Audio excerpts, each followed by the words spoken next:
পাদ্রী 99টা হত্যা করেছে, আমাকে তুমি তওবার রাস্তা দেখাও, আমার নসিবে তওবা আছে কিনা বলো। পাদ্রী তো শুনে অবাক, কি 99টা হত্যা? হায় হায়, তোর কপালে তো কোনো ক্ষমা নাই, তোর কপালে তো কোনো তওবা নাই, তোরে আল্লাহ মাফ করবেন, এটা সাধারণ গুনাহ না। 99টা প্রাণ তুই হরণ করেছিস, তোর কোনো মাফ নাই। এবার হত্যাকারী কয়, আমার যেহেতু মাফ নাই, তোরে রাইখা কি লাভ, তোরেও দিলাম শেষ কইরা। এখন কয়টা হয়েছে? 100। সেঞ্চুরি করছে। কি করছে? সেঞ্চুরি করার পরে অন্তরে ঠিকই ভয়, হায় রে, এই যে 100 জন মানুষকে মারলাম, না জানি আমার সাথে আল্লাহ কি আচরণ করে।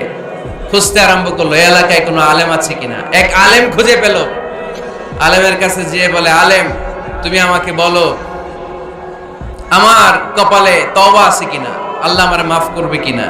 আলেম সোজা সাপটা উত্তর দিয়েছে, তোমার পাপ যত বড়ই হোক, আল্লাহর দয়া আর ক্ষমা তার চেয়েও বড়।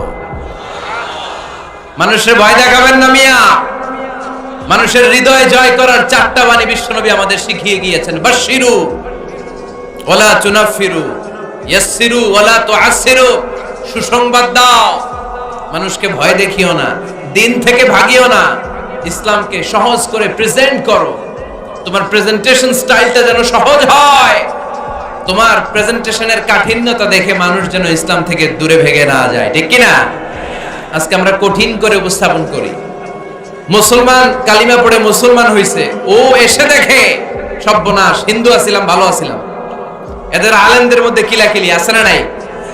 এরে বলে কাফের, এরে বলে তুই ইহুদির দালাল, এ বলে তুই পাকিস্তানের দালাল, আরেকজন বলে তুই খ্রিস্টানের দালাল, আরেকজন বলে তোর পীর সাহেব কাফের।